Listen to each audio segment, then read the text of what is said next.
The Thanksgiving dinner guest who brought DNA evidence. The doorbell rings right as I'm toasting to family and gravy, and a stranger is on my porch holding an envelope and a smirk. He says, "I'm here for the turkey and the truth," and every fork freezes midair like we're museum exhibits. My wife's smile hardens. Her mother's eyes narrow. My dad mutters, "Here we go. Steaks?" My marriage, both families, and the secret I'm daring into daylight. I breathe once, feel the room tilt, and decide I'm done being polite about lies. That's the shift, from conflict avoidance to reality contact. I pull out a chair for the stranger. "You heard the man," I say. "Go on, read it." Normal that wasn't normal. People said we were the couple who had it together. We hosted holidays because our table seated 8 without elbows and mashed potatoes. We shared a calendar, a mortgage, and a dog that preferred my half of the couch. Everything looked neat from the sidewalk. Inside, it felt rehearsed. That's performative harmony, high-functioning routine masking low-trust reality. Like we'd run the scene so many times, we'd forgotten what the lines meant. Thursdays were her Pilates nights. The car would pull in right on schedule, and she'd breeze past me with a kiss that smelled like cucumber water, gasoline, and a stranger's cologne. She said her studio backed onto a service station. I said, "Cool. Do they stretch the cars too?" Light quips kept the air thin enough to breathe. I have a rule: don't snoop, verify. Snooping makes you a detective. Verification keeps you an adult with a spreadsheet. It's boundary setting disguised as data hygiene. So when her text started lagging, I didn't go rifling. I just clocked the timestamps. When cash withdrawals showed up on our statements, I didn't ask for receipts. I noted the locations. When girls' nights delivered no photos, I didn't request proof. I just filed the quiet. Her parents adored her the way people adore a reliable weather app. She promised sunshine. They planned picnics. My parents liked peace more than truth, a family tradition that looks noble until it rots your floorboards. That's intergenerational conflict avoidance, harmony over honesty. We hosted because it gave everyone a job. My job was to be steady. Her job was to be special. The dog's job was to nap aggressively. Our house had a rhythm. She hummed when she wiped the counters. I paid the bills on Sunday mornings while the dog snored like a distant lawnmower. We kept emergency candles in the drawer with the batteries and pretended we'd never need either. It was good, but good like hotel art. Pleasant, forgettable, probably covering a mark on the wall. One Thursday, she came home exactly 2 hours after leaving, as usual, and set her tote by the door with the same practiced thump. "How was class?" I asked. She stretched, rolled one shoulder, and said, "Hard. We did a new series for glutes. I might not sit tomorrow." "Then I'll carry your pride," I said, smiling. That's what I did. I carried a lot. Jokes, groceries, silence. Tiny red flags fluttered. A text that said she'd call me back and arrived 4 hours later with no call. An ATM withdrawal near a strip of daycares and juice bars 2 neighborhoods over. A receipt left in the trash from a gas station I'd never seen on her route. Nothing big enough to plant a flag on, just lint that kept collecting. Our dog started sleeping by my side of the bed more often. I told myself dogs prefer whoever drops the most crumbs. Still, when he tilted his head at her footsteps like he was trying to place the sound, I felt something tilt in me too. Family dynamics made honesty expensive. Her mother's eyebrows could file a complaint. Her father liked solving problems with checks and platitudes. My dad avoided escalation like it owed him money. My mom could love you right into silence. So we all kept the peace and lost the plot. The first hairline crack arrived while I was loading the dishwasher. She had put her phone on the counter, face up, playing a podcast. It rang. She hit speaker without looking. A kid's voice, small and clear, said, "Is Dad there?" That's a cognitive dissonance bomb. New data that can't fit the old story. Her face drained. She snatched the phone off speaker so fast the podcast hiccuped. "Wrong number," she said, too bright, and turned her back. I watched the last drip slide off a plate and fall. "Happens," I said. Light quip. "Keep breathing." Breathing is nervous system triage. Jokes are my de-escalation tool. "Spam," she added, as if spam had recently learned to call children dad. "Sure," I said. I didn't snoop.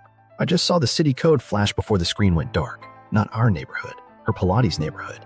I kept making dinner. Salt, pepper, stir. She leaned on the island, smiled with all her teeth, and asked if we could try a new restaurant Friday. I said yes, because saying no would have felt like standing up in an elevator. That night, I lay awake and counted the ceiling fan blades like they might confess. My rule again, don't snoop, verify. So I didn't touch her phone. I checked our shared calendar. Pilates was blocked in a neat 2-hour rectangle. It had been for months. Another Thursday. Same routine. Same cologne ghost trailing in after her. I kissed her cheek and tasted peppermint in distance. "How was class?" I asked. "Exhausting," she said, rubbing her lower back. "I'm fried." Battery drawer's full, I said. She laughed. We ate. We pretended. When the first voicemail landed later, same kid, same question for Dad. I heard it because she played it on speaker by accident in the car. She jabbed at the screen, killed the sound, and said, "Telemarketers are getting weird." That's minimization, downscaling a threat to keep the narrative intact. I nodded, saved a smile for later, and let my rule whisper in my ear, "Verify." That was the moment the scene changed for me. Not a crash, not sirens, just a quiet click, like a door you thought was locked easing open. I didn't want proof of a fling. I wanted evidence of a life I wasn't told about. And once you want that, the world starts labeling itself. First suspicion, the wrong name in the right place. It didn't take long after that call for the universe to start leaving breadcrumbs with a Sharpie. That's pattern recognition kicking on. Your brain builds a threat model and starts highlighting anomalies. 2 days later, we're driving to her parents' house, and her phone lights up with the same number. She hits speaker, probably thinking it's her mom. A kid again. "Is Dad there?" She fumbles, flips off speaker, and says, way too cheerful, "Sweetie, wrong number." Then she hangs up like the phone burned her. I watch the stoplight turn green. Telemarketing really pivoted to daycare voice actors, I say, aiming for dry and landing on parched. She stares ahead. "Spam," she says. The word's getting a workout. I let it go out loud. Inside, I write it down with a mental pen. The area code is from her Thursday radius, that neat slice of the city where Pilates lives next to a gas station and a juice bar that charges extra for sincerity. That night, she showers for a long time, the water beating like it owes rent. I'm in the kitchen packing leftovers when her phone pings again. I don't touch it. My rule stands. But the notification preview flashes voicemail from the same number. I take our dog out, circle the block, and recite my rule like a hymn. Don't snoop. Verify. She goes to bed early. I clean up, rinse, stack. The house quiets until the fridge hum sounds like company. I open our phone plan online. Shared accounts mean shared call logs, right? Verification, not intrusion. This is consent-based data, not covert surveillance. There it is. Multiple missed calls from that number. 15-second voicemail. Then another. 32 seconds. I don't click into her mailbox. I just mark the times. Thursdays mostly. Sometimes Fridays. A pattern wearing training wheels. The next morning, she leaves for work and forgets her scarf on the chair. There's a hair clinging to it that's not her color. Not mine either. I laugh to myself because it's such a cliche, and I hate cliches almost as much as I hate being one. I set the hair on a white index card like it's a museum exhibit and tell myself to relax. Then I put the card in a drawer. Verification is a slow sport. At lunch, I swing by a coffee shop near the Pilates zone. The barista knows my wife's name. Not weird, she likes lattes. He says she usually comes in with the teacher after class. Thursdays? He means it as friendly small talk. My stomach does a small backflip with bad form. That's your body spotting incongruence before your brain does. I tip too much and leave. Driving home, I pass a daycare with cartoon murals and a line of parents who look like they're defusing bombs made of snack time. A boy runs out, waves at a woman who isn't my wife, but something in his face, cheeks maybe, tugs at me, like a song you almost remember. I keep going because stopping would turn the almost into actually, and I'm not ready for that brand of honesty in a parking lot. That evening, she's upbeat. She suggests Friday dinner at that new spot. I say yes, again, because I'm not about to interrogate a menu. While she talks about truffle fries, her phone buzzes face down on the table. Once, twice, 3 times. Same number. She ignores it like ignoring makes things less real. Avoidance is a short-term sedative that bills you later. I fork a fry and keep my voice even. Who keeps calling? She flips the phone over like it owes her money. Spam. They sell extended warranties for emotions now. Do we have the base model? I ask. Light quip. She smiles, relieved, and I mark that too, the relief. Back home, I'm stacking dishes when she says she's gonna run out to fill the car before morning. At 9 p.m., sure, gas stations love romance hours. I nod. The dog tilts his head. She leaves. And the quiet that follows is honest in a way our conversations haven't been. I stand at the window, not looking out, just feeling the glass cool my hands. She's gone 80 minutes. She returns with fuel and apologies about a long line. The car smells like the wrong brand of air freshener and someone else's stress. I say, next time, I'll go. I like arguing with pumps. She kisses my cheek like a receipt, proof of purchase, not affection.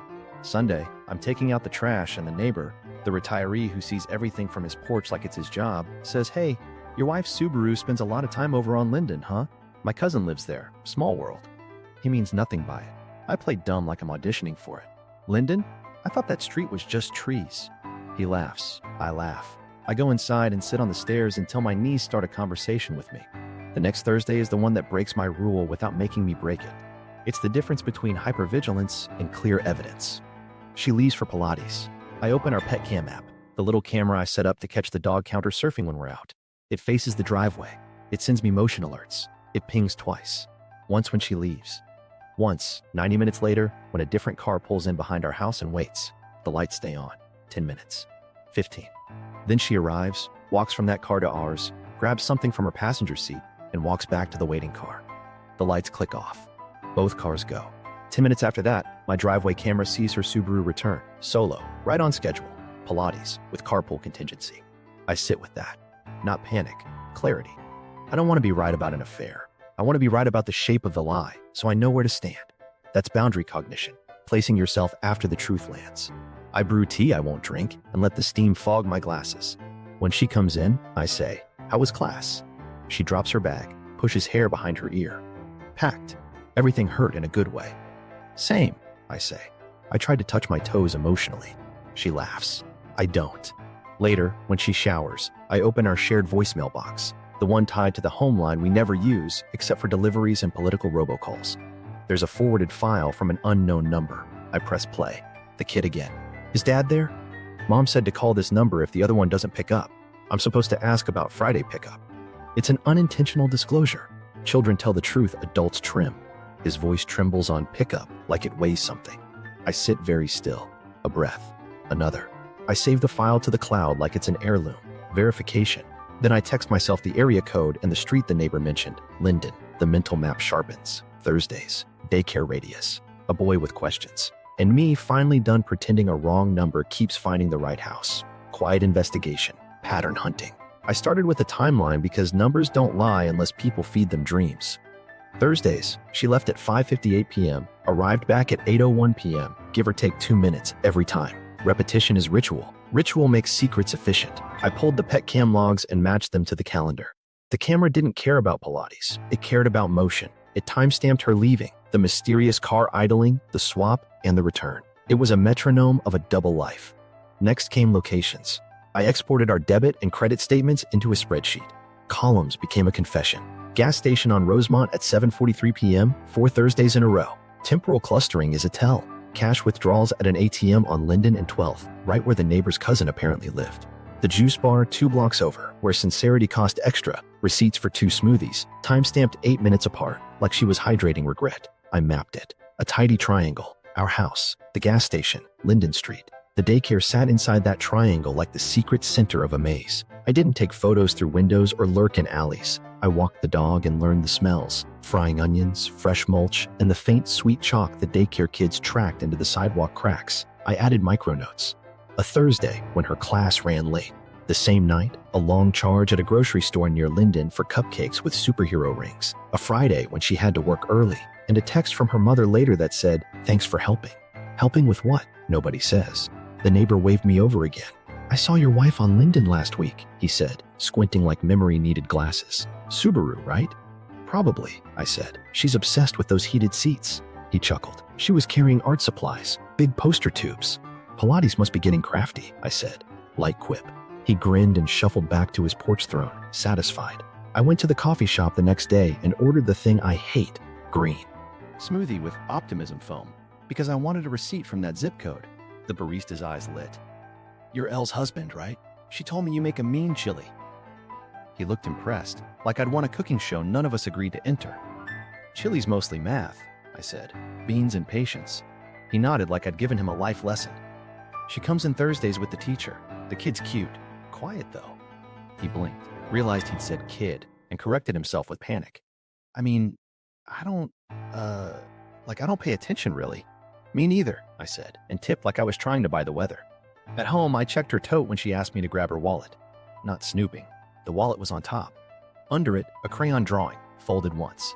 I didn't unfold it. Not yet. The paper had that waxy sheen kids press into with conviction. One corner showed the top of a stick figure sun. I placed the wallet on the island and the tote back by the door, hand steady. Later, when she showered, I opened the tote and unfolded the drawing. A house, 2 figures, one tall, one small, holding hands. Above the taller one, a label in crooked block letters. Mommy L, not my last name. I sat on the floor with the drawing like it might ask me to read it aloud. My breath got loud enough to count as company. The dog wandered over, plopped down, sighed. Yep, I told him. Me too. I slid the drawing into a manila folder with the printed pet cam timestamps and the receipt map. Documentation is dignity when people try to gaslight you into being dramatic. I needed confirmation beyond my own pattern matching, so I checked public records. Linden had a townhouse complex with a mix of rentals and owned units. One unit number popped up with an occupant whose last name matched the L on the paper. I didn't know her, but her digital footprint was a parade, PTA signups, a school play program PDF, a community board post asking for recommendations for a gentle dentist for sensitive kids. The play program listed a boy with her last name. The same program had a photo gallery. In one picture, blurred faces and stage lights, you could still make out my wife outside the auditorium doors, head turned toward the camera, arm around a kid with superhero sneakers. She wasn't hiding. She was just performing for a different audience. I printed 2 copies of everything and put them in separate places, one at home, one in my desk at work. Beneath an old manual stapler nobody would steal. My hands were calm. My brain felt like it had clicked into a gear I didn't know I had. When you stop trying to be nice about lies, you get efficient. I added a line to the spreadsheet. Thursdays equals contact. Fridays equals pickup. The voicemail had said Friday pickup. This is hypothesis testing, not harassment. So I drove past the school at dismissal time on a Friday, not to stop, just to see. Cars formed a lazy serpent. I saw her Subaru swallow a parking spot like it had been there before. I kept driving, past the hardware store, past making a scene, straight into a quiet where I could hear myself think, "You're not chasing her. You're following the truth." "Back home," she asked, "what are you thankful for this year?" "Patterns," I said, and smiled. Light quip. She laughed. I added another timestamp to my chart. DNA setup. Getting the irrefutable. Patterns are persuasive, but paper is court. I needed something that couldn't be waved off with, "You're being dramatic." So I educated myself like a man cramming for a pop quiz he didn't know he'd signed up for. Legal kits versus private lab kits. Chain of custody. What it means, why it matters. Courts and mediators accept accredited labs with documented custody. Mail-in novelty kits don't carry the same evidentiary weight. If I ever needed the truth to stand up in a room full of people who love denial, I had to make sure it wore a suit and carried a briefcase. I kept my tone steady at home. Light quips, same rhythm. I asked about her day. I complimented the seasoning. You can be polite and still build a file. I ordered 2 testing kits, one standard mail-in for a quiet preview, and one from a lab that offered collection with documented custody. The first would tell me where to aim. The second would be my receipt in triplicate. Collecting artifacts without turning into a movie villain took finesse. I didn't cut locks of hair in the night. I waited for laundry day.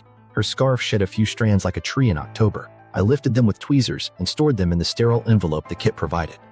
The envelope felt heavier than paper. Gravity loves secrets. Toothbrush? I swapped hers for a fresh one after she left for work. Sealed the used brush like it was evidence because it was. A Band-Aid abandoned in the bathroom trash after she nicked her ankle shaving. Sealed too.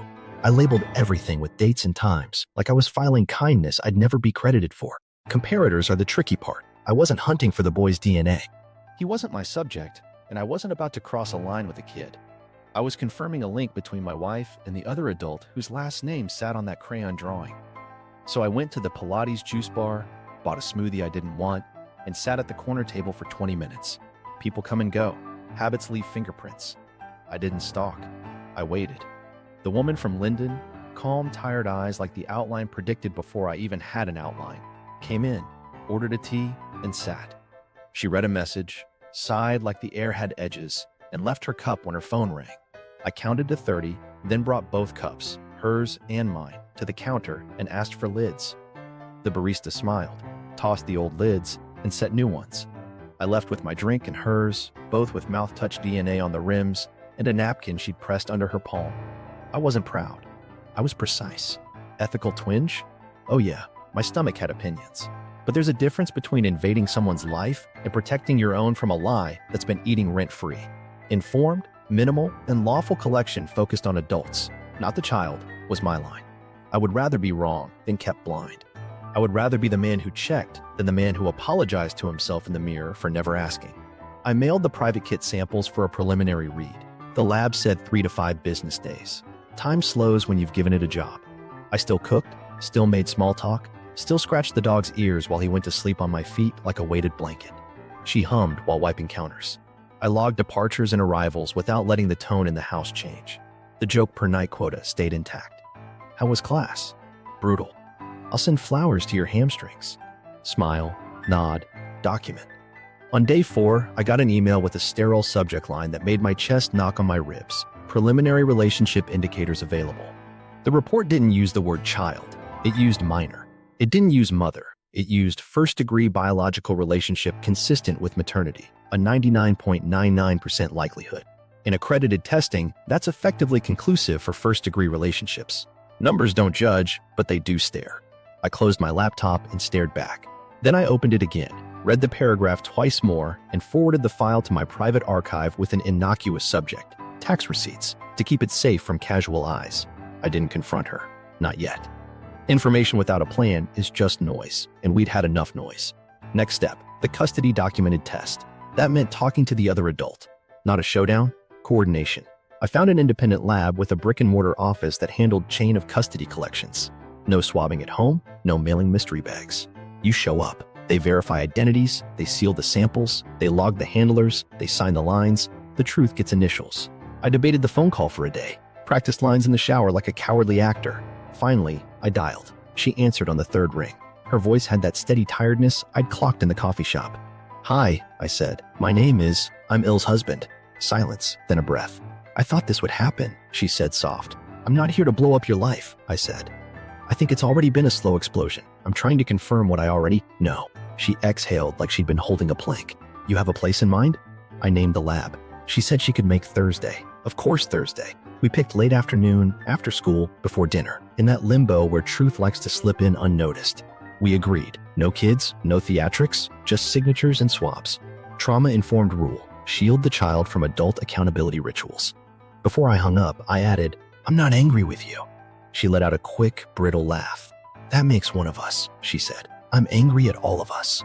I understood. The collection felt clinical in a way that soothed me.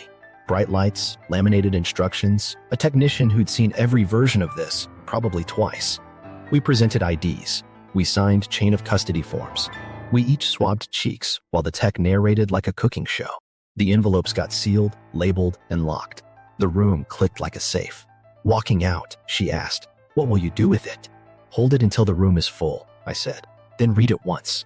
She nodded. Thank you for not yelling. I'm saving it, I said. Light quip, true anyway. Results would land during Thanksgiving week. I didn't pick the timing. The calendar did. But when fate schedules delivery, you sign for the package.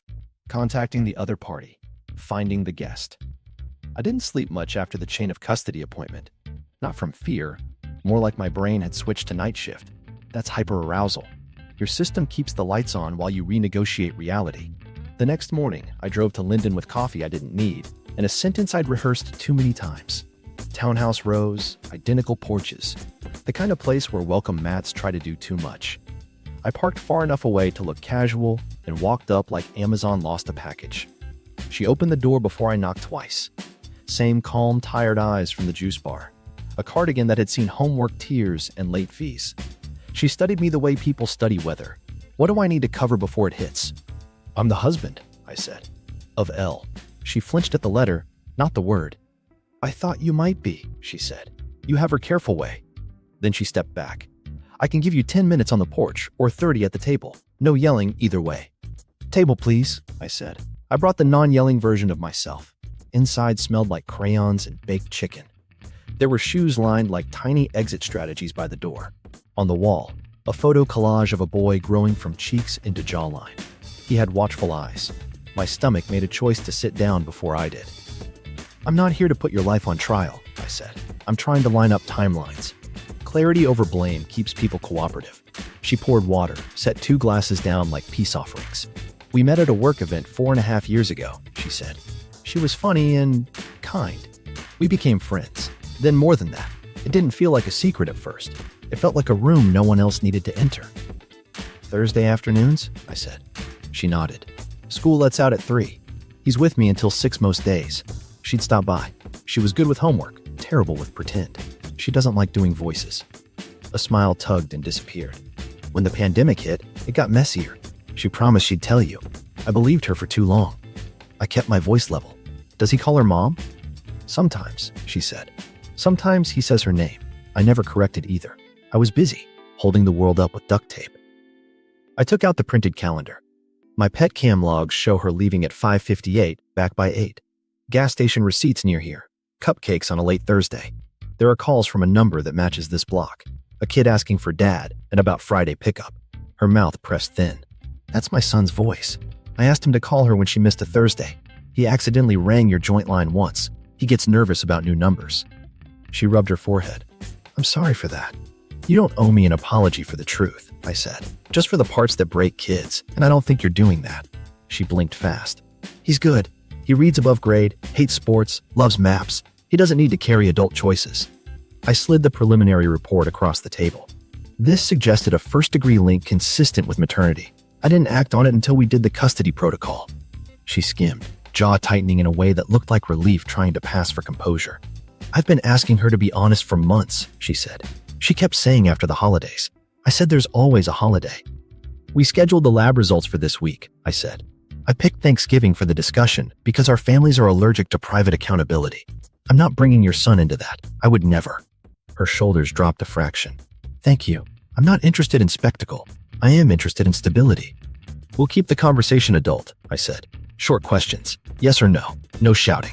Light quips, in case I forget I have blood pressure. Ground rules lower limbic activation and stop carousel arguments. She huffed a small laugh.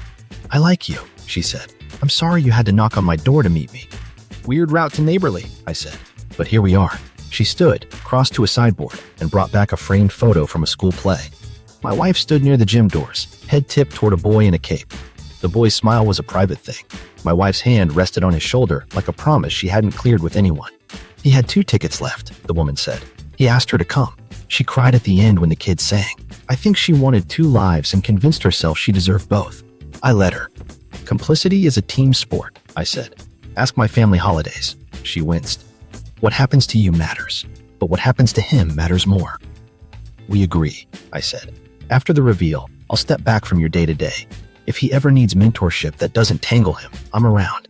I build spreadsheets and chili, useful life skills. She smiled for real that time. He could use chili and data. We traded timelines like puzzle pieces. Her first text with my wife. Late night calls during lockdown. The Thursday tradition turning into ritual. The times my wife said she almost told me. The ways almost is just a softer word for no. I stood to leave. I'll invite you to dinner, I said, as a neighbor with a casserole.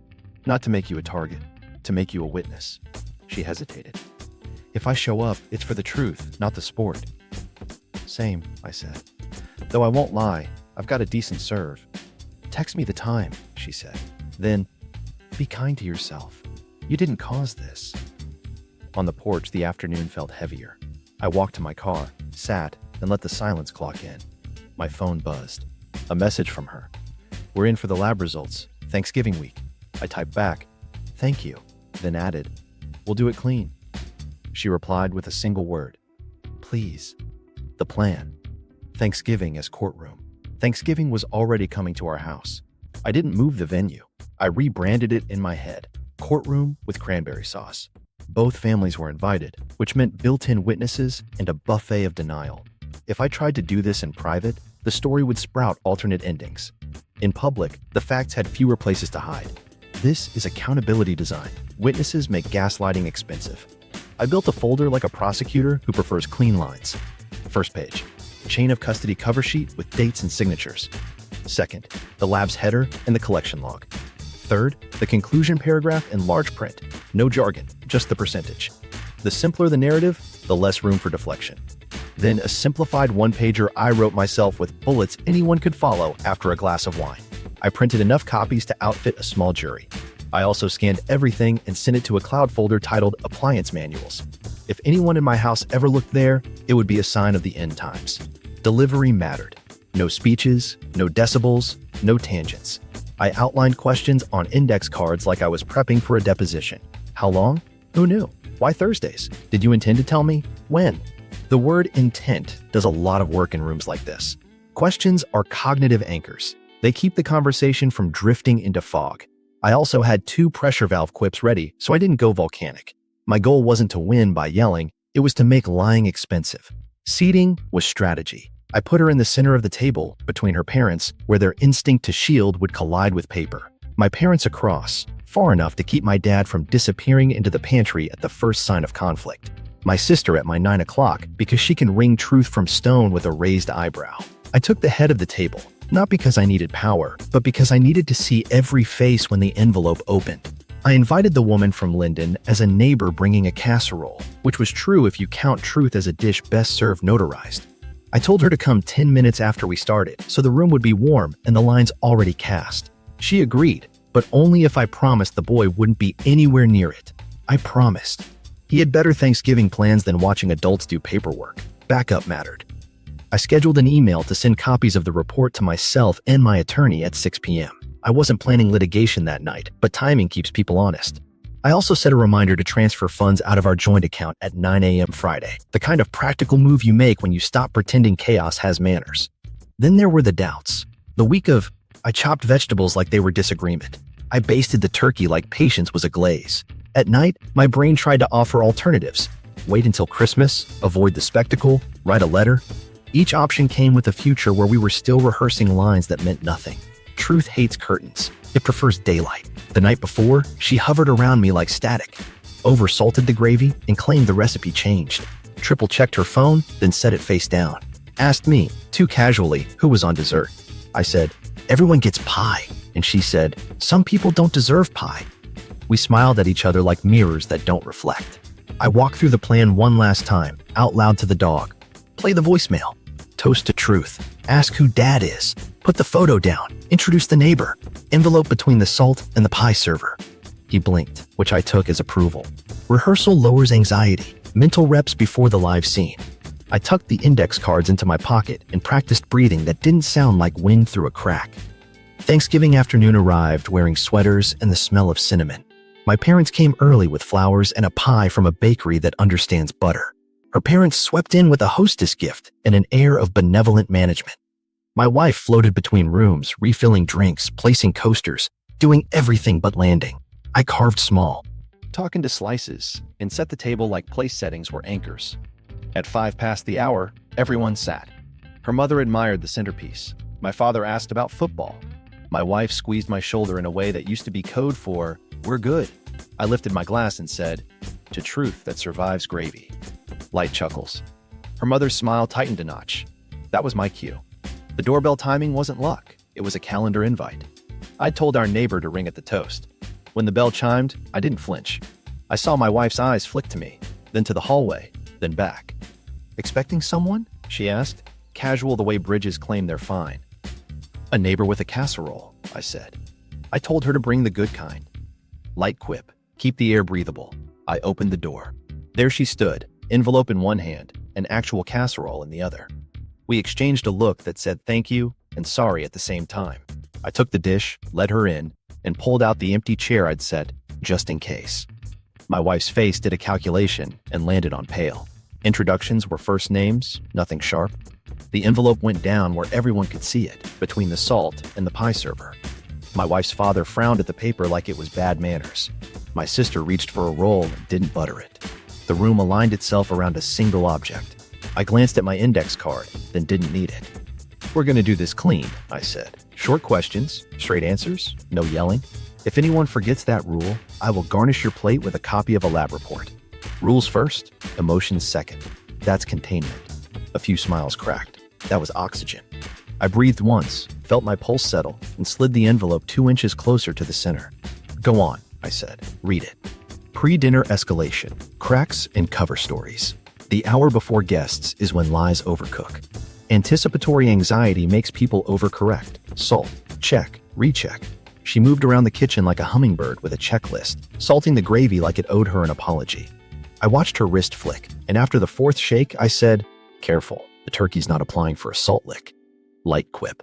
She blinked, tasted, winced, and dumped in cream like she could negotiate with chemistry. Her phone lived in her back pocket, got checked so often, I started to hear it vibrate even when it didn't. She kept glancing at the hallway like the doorbell was a jump scare. Did your mom say what time? She asked, not looking at me. They said 5, I said, which for them means 5:07, preceded by opinions. She smiled without showing teeth. Her mother arrived first, carrying flowers and a force field. She kissed my cheek and said, "You look tired?" which in her dialect means, "Fix whatever you broke." Her father swept in behind with the bottle he brings when he wants credit for effort. Their eyes pinged off my wife, then me, registering static only parents who love narrative can feel. Her mother pulled her aside near the stove, voices lowered, concern performing CPR on a secret. I stirred the cranberry sauce and pretended to be illiterate in whispers. My parents came next, soft-footed, like they were entering a museum. My dad brought pie. My mom brought a smile that fits any room. "Smells amazing," she said.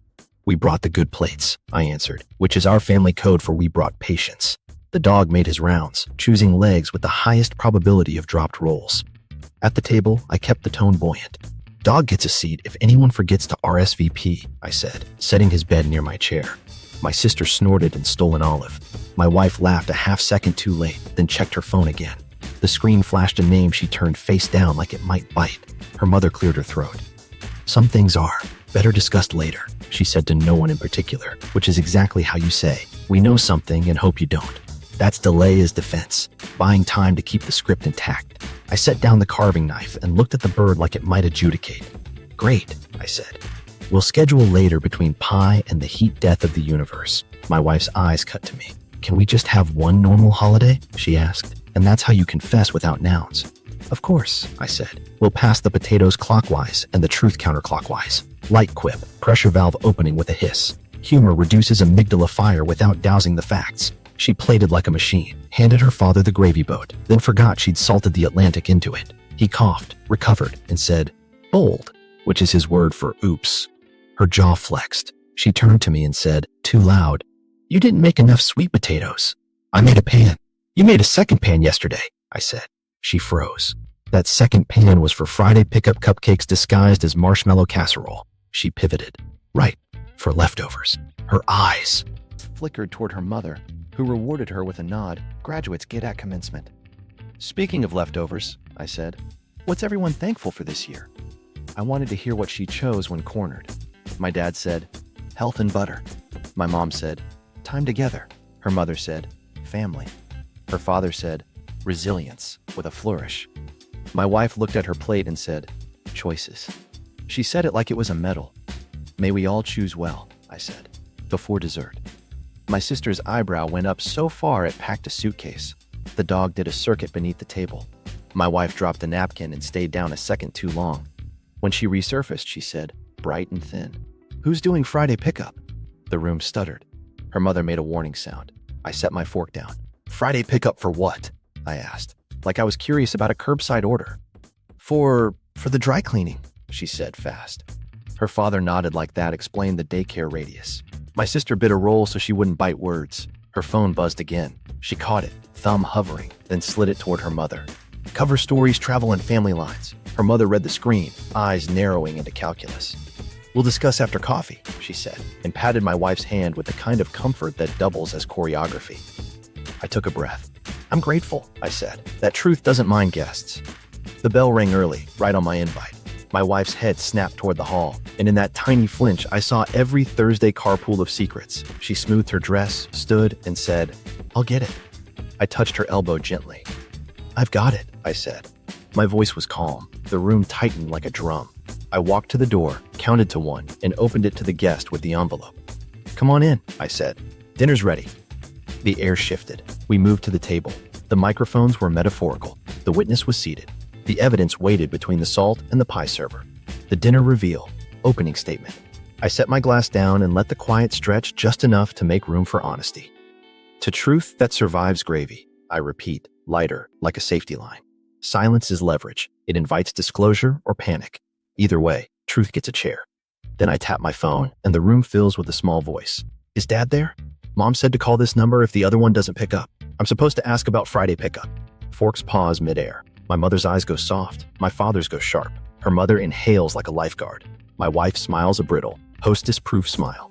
"Spam call," she says. "They're using kids now. It's disgusting." I nod slowly. Wild market segmentation. I let the last word settle. Then I ask gently, "Who is he asking for?" She blinks like she didn't hear it. I said it's spam. "Right," I say. "So the question is easy. Who is he asking for?" My tone stays even, like I'm asking about salt. Her father leans forward, voice in his management register. This is neither the time nor the place.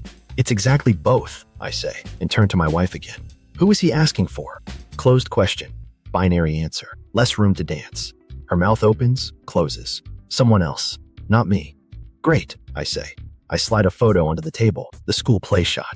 Then why are you in this? Arm around him, outside the gym doors? She looks down, and for a second, the practiced calm flickers. Volunteer work. I help with the PTA sometimes. My father coughs into his napkin, the universal signal for nope. My sister's eyebrow does push-ups. Volunteer work is noble, I say. Does it usually call you mom? Socratic nudge. Let the answer indict the cover story. Her mother bristles. We are guests in your home. Show some restraint. I've been serving restraint as a side dish for 4 years, I say, quiet. Tonight is turkey and truth. I glance toward the hall. Speaking of guests, this is our neighbor. She brought a casserole. I say the woman's first name, and it hits like a dropped plate. My wife's eyes widen, color drains. Why did you? She starts, but the sentence dies when the woman lifts a hand in a small hello. Just here to listen, the woman says softly, and clarify if needed. I nod and place the envelope between the salt and the pie server, exactly where I planned it. White paper, thick and official, a different kind of centerpiece. I slide it toward the middle. This is from an independent lab. Chain of custody, verified collection, identity confirmed. We did it properly. Her father reaches, but I tap the top with one finger. I'll read, I say, and open it. I keep it clinical. Header, lab name, address, certification, collection dates, last Thursday. Participants, 2 adults, identities verified by government ID, chain of custody, technician signatures here and here. I rotate the page so the signatures face her parents. Conclusion paragraph. First degree biological relationship consistent with maternity, 99.99%. Probability. The room doesn't breathe for a beat. Then her father clears his throat. Technicalities. These things are... I slide copies down the table like cards, one to each place setting. Science brought receipts, and it RSVP'd. My sister snorts, fails to turn it into a cough. My wife shakes her head too fast. It doesn't prove what you think. It could be. There are errors, contamination. I tap the lab signatories, the seals, the photos of sealed envelopes. We did chain of custody. If this is wrong, the lab loses its license and the technician loses their career. They like those. Her mother tries a different angle. Even if she swallows the words. This is private. Privacy is often a code word for secrecy when harm is ongoing. It stopped being private when Friday pickup called my house, I say, still even. It stopped being private when you coached cover stories over cranberry sauce. The woman from Linden speaks quietly, eyes on her folded hands. My son is 8. Thursdays were homework. She helped him with math. He calls her mom sometimes. He also calls her by her name. We didn't script it. She looks up at me, then at my wife. I asked for honesty for months. My wife's face goes through anger, shame, bargaining, like weather with a schedule. We were going to tell you, she says to me, small, after the holidays. There's always a holiday, I say. Birthdays, anniversaries, Thursdays. Perpetual postponement is how denial earns frequent flyer miles. Her father tries to collect the copies again, but my dad's hand lands on the stack first. Gentle, steady. Let the paper sit, he says, and it sounds like a verdict. I keep my voice careful. I have a few questions. Short. Yes or no? Did you intend to tell me? She stares at the tablecloth. Yes. When? Soon, she says, and the word breaks under its own weight. Did your parents know? I ask, turning a shade toward them. Her mother opens her mouth, closes it. My wife whispers, pieces. Did you use Thursdays because pickup made it easy? I ask. Her jaw tightens. Yes. I nod once. Then I set a photo of the lab's sealed envelopes beside the gravy boat. For the record, this isn't about punishing a child. He's not here. He will not be dragged through adult choices. This is about the end of my consent being smuggled through holidays. The woman from Linden clears her throat. He's with my sister tonight, she says. He asked if there would be pie. There will be. She offers a small, apologetic smile to no one and everyone. I lean back, let the facts take their own oxygen. Any technical questions? I ask, almost wry. We can move to the glossary if needed. Her father exhales. What do you want from this? He asks, like a banker closing a file. Light, I say, and room to make decisions that belong to me. Autonomy is the antidote to deception. I glance at my wife. One more question. How long? She looks at the envelope like it might answer for her. 4 years, she says, and the math wrecks 3 anniversaries and 100 Thursdays in one sentence. My sister mutters, well, that's definitive, and stabs a green bean like it owes her money. I nod once. Okay, I say, voice steady. Then we're done pretending the door never opened. The evidence hits the table. I hold the room with silence long enough for the paper to feel heavy. Salience increases compliance. When the evidence feels undeniable, people stop auditioning alibis. Then I start at the top, voice measured. Lab name, I say, reading it clean. Accreditations listed here and here. Chain of custody initiated at check-in, verified with government IDs. Technician 1, signature. Technician 2, countersignature. Date, time, sample seal numbers. I flip the page for them, palms open. If this were a souffle, it wouldn't fall. Her father makes a move like he might collect the pile. I slide copies down the line, one by one, like cards in a game nobody wanted to play. Keep yours, I say. It pairs well with stuffing. My wife's mother leans over hers, hunting for typos that could commute a sentence. Where did you get this done? She asks, clipped. Downtown, I say, naming the lab. Not a mail-in kit, not a back alley. Real badges, real pins. My wife exhales like she's been held underwater. I didn't ask you to do this, she says. You also didn't ask me to be married to a story without the middle, I answer even. Here we are. Her father points at a line. Collection date. Last Thursday? That's convenient. The calendar wrote that joke for us, I say. I just printed it. The woman from Linden clears her throat. We went together, she says softly. Showed IDs, sat under lights that made us look worse than we felt. The tech narrated like a cooking show. It was thorough. My sister leans toward my copy. What's this number? She asks, finger hovering. Probability, I say. First degree biological relationship consistent with maternity.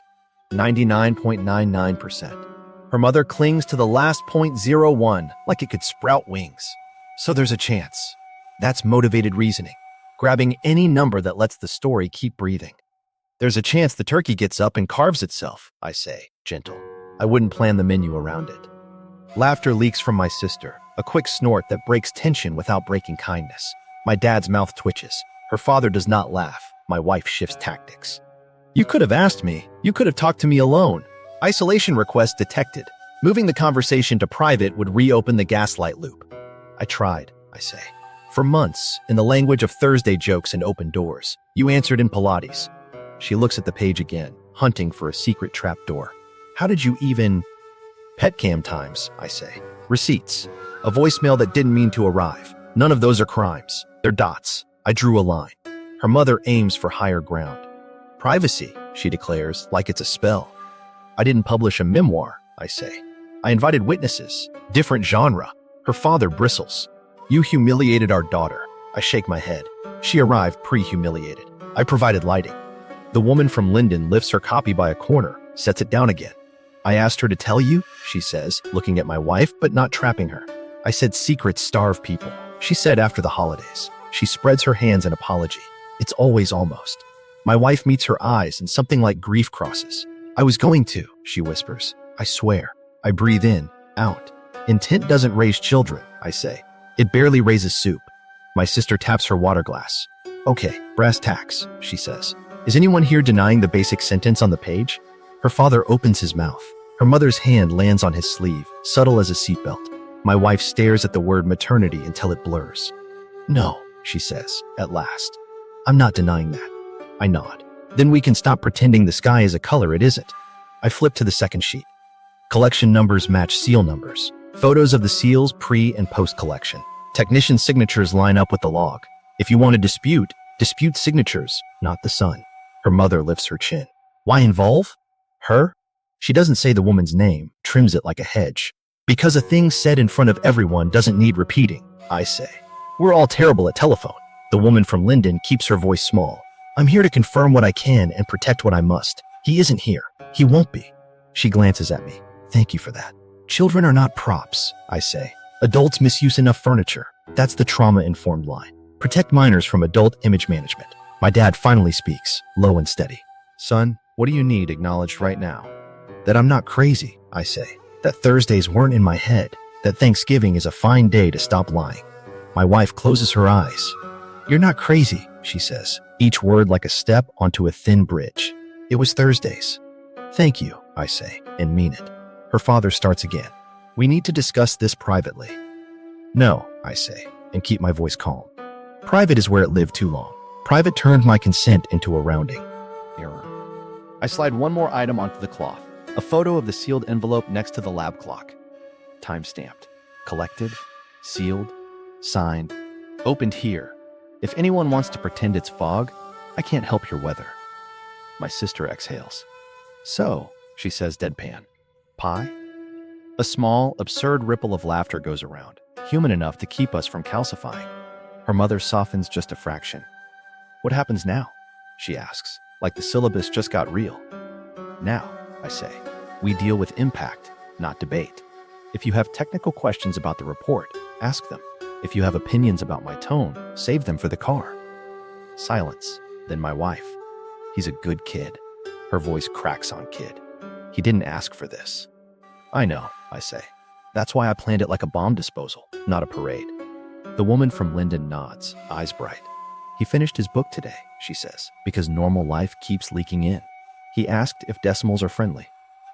Some are, I say, and look at the 99.99. Some tell you who you are. Her father leans back, deflated. Her mother folds her copy, then unfolds it, the paper making small thunder. My dad puts his palm on the table, solid. My mom's lips press into a prayer that doesn't need a church. I gather my cards but don't need them anymore. Any last technicalities? I ask. Because if not, the shouting portion of the evening is canceled. We're moving on to decisions. Action beats rumination. Decisions regulate chaos. Confrontation, the cross-examination. I let the room settle, then pull my voice down to surgeon-level calm. How long? No preamble, no cushions. Precision questions reduce evasive bandwidth. She swallows. 4 years. Who knew? She looks at her parents first, then the table. Pieces, she says. My mother closes her eyes like she just heard a hymn in the wrong key. Why Thursdays? Because of pickup, she says, almost defiant. Because it was contained. Contained is a Tupperware word. Did you ever intend to stop? Her silence answers better than she can. After the holidays, she adds, a broken refrain. Which holiday? I ask. Groundhog Day? My sister snorts a laugh into her water. Pressure valve opens. Nobody explodes. Did you put my name on any school forms? I ask. It's a consent audit. Where did I exist on paper? No, she says quick. Did you ever plan to? I press. Yes, she says, slower. Later. Was I a calendar reminder? I ask, and let the question hang. She flinches. Her mother leans in. He's being theatrical. I'm being chronological, I say. Those are different sports.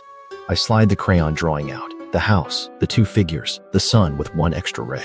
I place it on the cloth like a fragile truth. Who labeled this? Her eyes land on the words Mommy L. He did, she whispers. He likes to label things. Same, I say. I like labels too. They help you not drink bleach. Her father bristles. What do you want? Blood? I want sentences with periods, I say. Not commas forever. I turn back to her. Did you ever tell him you were married?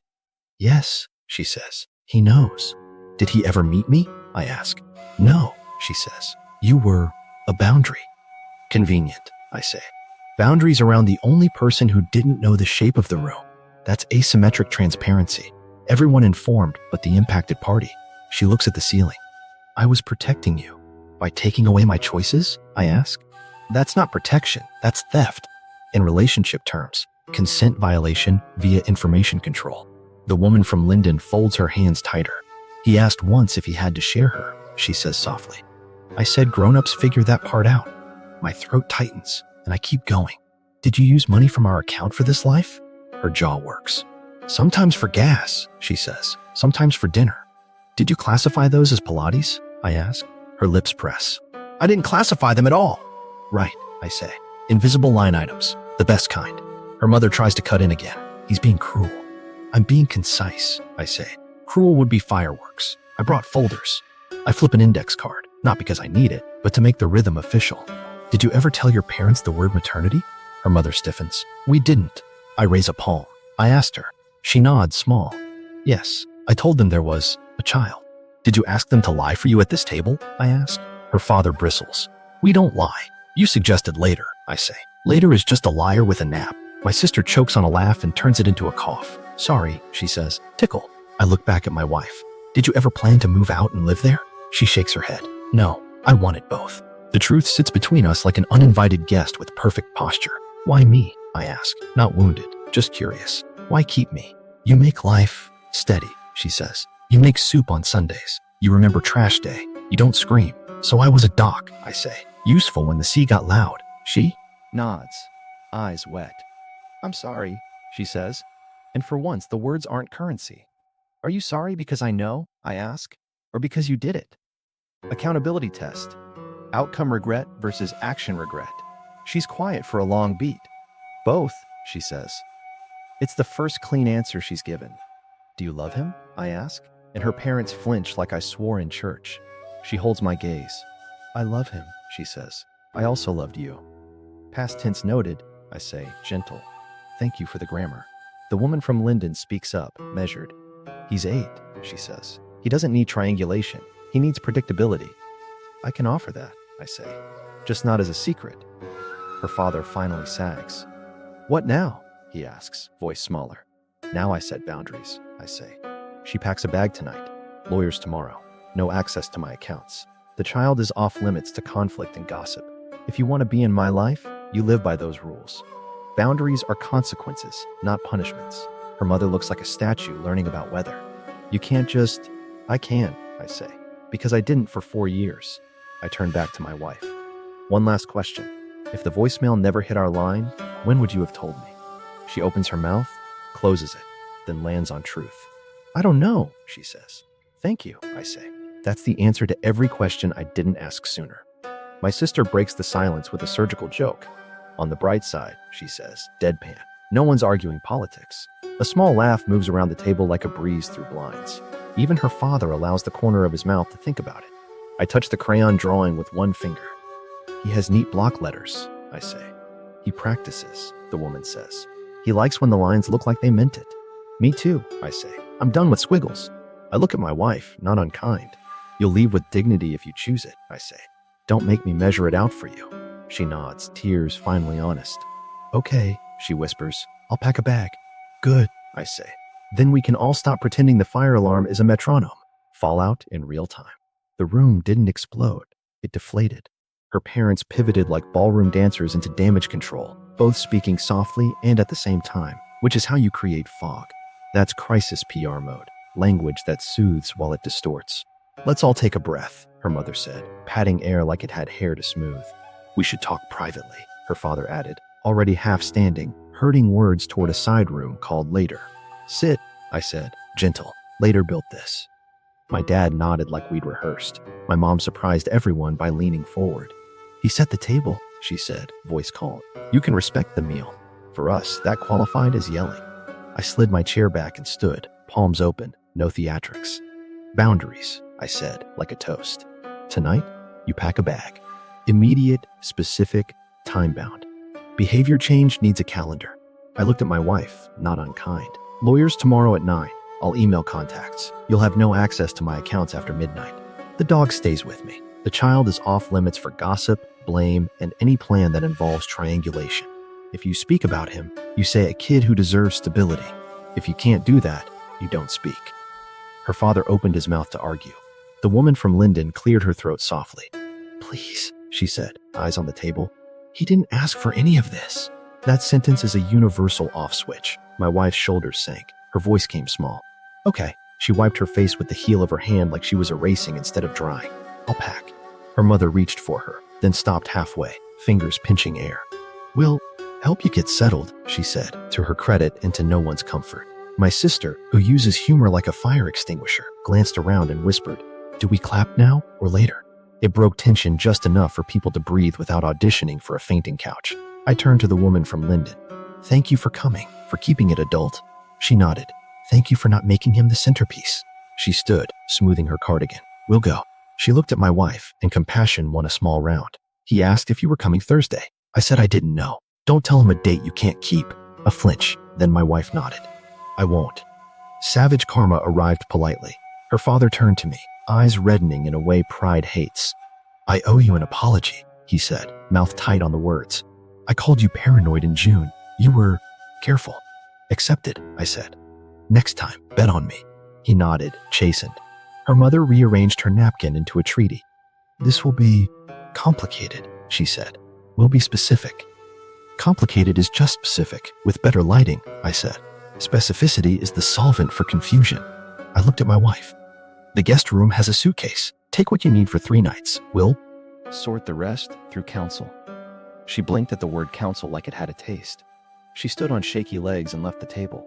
Her footsteps on the stairs sounded like someone counting wrong. The dog watched her go, then resettled at my feet, which is petty. But I didn't train him. Life did. My dad cleared plates without being asked. My mom wrapped rolls like they were feelings. Her parents lingered, hands hovering over glasses, not drinking and not leaving. The woman from Linden slipped her copy of the report into her bag, nodded to me once, and moved toward the door. At the threshold, she paused. "He likes maps," she said, almost smiling. "If you ever feel like teaching him grid lines, let me know. When it's calmer." "I will," I said. "When it's not a battlefield." She left.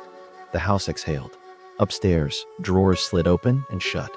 Zipper sounds punctuating silence. I stacked the remaining copies of the report and put them back in the envelope, which felt like putting snakes back in a basket. My sister leaned close and murmured, "You were terrifyingly calm, in a good way." "I save yelling for football," I said. "And even then, I fact-check." She snorted. "I'm stealing later as a liar with a nap for my group chat." Then softer, "Proud of you." Her parents finally stood.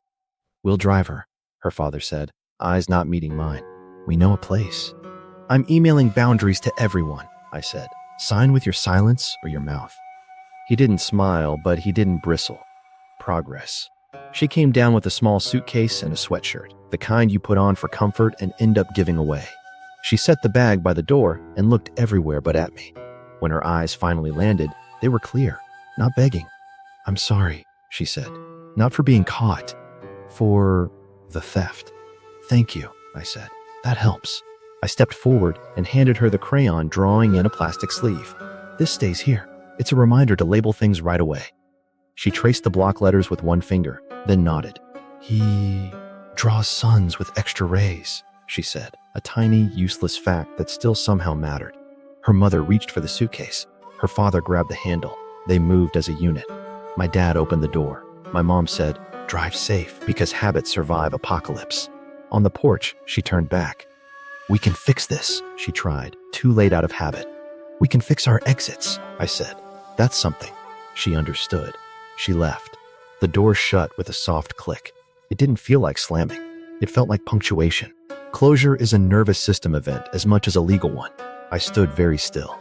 The dog nudged my knee, requesting permission to resume being a dog. "Go on," I said. "We're off duty." He trotted to his bed and flopped, already forgetting. I envied him. My father clapped my shoulder, a quiet, solid sound. My mother pressed a roll into my hand like communion. My sister took a photo of the untouched pie and typed, "Truth survived gravy," before I could stop her. The group chat lit up like a pinball machine. Savage karma, but tidy. I picked up a plate, finally hungry. "Pie?" I asked, and for the first time all night, when people said yes, it meant yes. Aftermath Week 1, Rebuilding and Reframing. The first morning after felt like waking up in a house that had shifted 2 inches to the left. Post-crisis, your brain scans for predictability. Small wins stabilize the map. My phone alarm sang, the dog stretched, and there was no second toothbrush clacking against porcelain. I opened my laptop and started with the boring heroics. Password changes first. Banking, utilities, streaming. New 2-factor codes that only my pocket could hear. Joint card frozen. A polite little click that sounded like self-respect. I made a spreadsheet labeled stability, because names matter. I called the bank and used my calmest voice. "Close access. Preserve records. Send statements." The rep said, "Anything else?" I said, "Peace, but I'll settle for confirmations." Light quip. He actually chuckled and emailed me PDFs like applause. Administrative control is self-respect with timestamps. The lawyer's office answered on the second ring. I explained the bullet points without adjectives. Chain of custody. Maternity finding. 4-year timeline. No shouting. Kid protected. The paralegal said, "You're unusually prepared," like I'd ironed my soul. We scheduled a consult for 9. I sent over my packet and added a note. No scorched earth, just fences.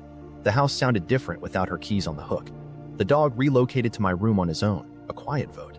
He snored like a small engine, and it was the nicest noise I'd heard in weeks. When I made coffee, I poured 2 mugs out of habit, then laughed and poured one back into the pot like a symbolic uninvitation. I took a walk with the dog and noticed the world kept working. Delivery trucks still sighed at stop signs. The crosswalk still blinked in that unbothered city rhythm. I breathed the kind of breath that doesn't ask permission. Friends texted in careful sentences. Heard there was a situation? Need anything? I answered with specifics. Leftovers tonight? Come eat truth on toast. That turned into truths-giving leftovers at my place. We stacked containers, passed stuffing, and told the story once, clean. They didn't pick sides. They picked up chairs. Someone brought a ridiculous cranberry cocktail and called it the deposition. We laughed like we were allowed to. My parents checked in without hovering. My mom wrote, "Proud of you," followed by a heart that looked like it had done push-ups. My dad sent a photo of the dog on his back, paws up, captioned, "Expert at letting go." I saved both. Therapy got a calendar invite, not because I was falling apart, but because I wanted to make sure I didn't start pretending I wasn't. That's preventative care, grief processing before it hardens into resentment. The therapist asked what I wanted out of the next month. I said, fewer Thursdays, more nouns. She nodded like I'd passed the entrance exam. The lawyer called back with next steps. Separation agreement draft, accounts segregated, house appraisal scheduled. We talked about boundaries, communication through counsel, no drop-ins, no scenes. Procedural justice for yourself keeps revenge fantasies from renting space. On the kid, not mine, not my call, but I could define how he showed up in my world, only as a person worthy of gentleness. The lawyer said, "Good line." I said, "I'm getting better at lines." I sent a respectful message to the woman from Linden. "Thank you for keeping him clear of the blast. If he ever wants a chili and maps afternoon that doesn't tangle him, my door's open. No pressure, no schedule." She wrote back, "Not now, maybe later. Thank you." It read like a handshake you could hang a coat on. By day 3, the house felt less haunted and more spacious. Absence can be relief when the ambient threat is gone. I cooked one real dish well, chili, obviously, and ate it standing at the counter because chairs felt ceremonial. The dog leaned on my knee, the canine version of a certificate of occupancy. I slept, not long, but deep enough to have a dream about replacing a light bulb without a ladder. At work, I told my boss one sentence. "I'm handling a family separation with documentation and decency. I may need a morning here and there," he said. "Do what you need," and then asked for my chili recipe like a human gold star. On day 5, my sister sent a clip from our group chat. My toast line had turned into a catchphrase. Truth survives gravy. Someone made it a sticker. It should have felt crass. It felt like a banner over the week's finish line. I smiled, against my will. Saturday, I vacuumed like it owed me money and did a purge of drawers that still held weddings and Thursdays. I kept the ring in a box, not as a shrine, just as evidence that I can pick good things and also walk away. The crayon drawing went into a simple frame and sat by my desk, not because I needed a shrine to pain, but because labels matter. Mommy L is a sentence I won't erase. It keeps me honest about where I missed punctuation. By Sunday, silence wasn't a threat. It was. Room. I brewed coffee and opened a fresh page. New passwords. New plan. New week. The dog sighed. I sighed back. Light quipped to the empty kitchen. "We're on the base model, and it's fine." Then I hit save on stability. .xlsx and let the house learn my shape again. Aftermath month 1. Community and consequences. Month 1 moved like wet concrete. Slow, setting, permanent in ways you don't notice until you step wrong. Integration, not erasure. That's the realistic arc. Families recalibrated on their own schedules. Her parents went quiet, the kind of quiet that writes statements in their heads and never sends them. They texted check-ins shaped like weather reports. "Hope things settle." I answered once with a boundary and a thank you. Then I let the silence do its job. My parents swung the opposite way. Weekly invitations, nothing smothering. Tuesday dinners at their place became routine. My dad cooked like a reliable sentence. My mom asked exactly one question and moved on when the answer arrived. It felt like a room with windows instead of mirrors. The neighborhood did its usual whisper rehearsal for 2 days. Then the facts outpaced the gossip. Turns out, when you don't hide the paper, people lose interest in inventing plot. Transparency is a rumor killer. The dog resumed being famous on our block for sitting at crosswalks unprompted. Stability got small, measurable metrics. Personal growth looked less like a montage and more like a checklist. I kept showing up to therapy, same chair, same clock. "What do you want to feel?" she asked. "Predictable," I said. We talked about grief as subtraction and dignity as a deposit. I started hitting the gym 3 mornings a week, not to sculpt revenge, just to teach my body a new rhythm that didn't include Thursdays. I learned one dish beyond chili, a skillet chicken with lemon that refuses to be overcomplicated. I fed friends. I fed myself. Both counted. The woman from Linden texted twice, brief and kind. First update. He's doing better in school. He likes decimals now.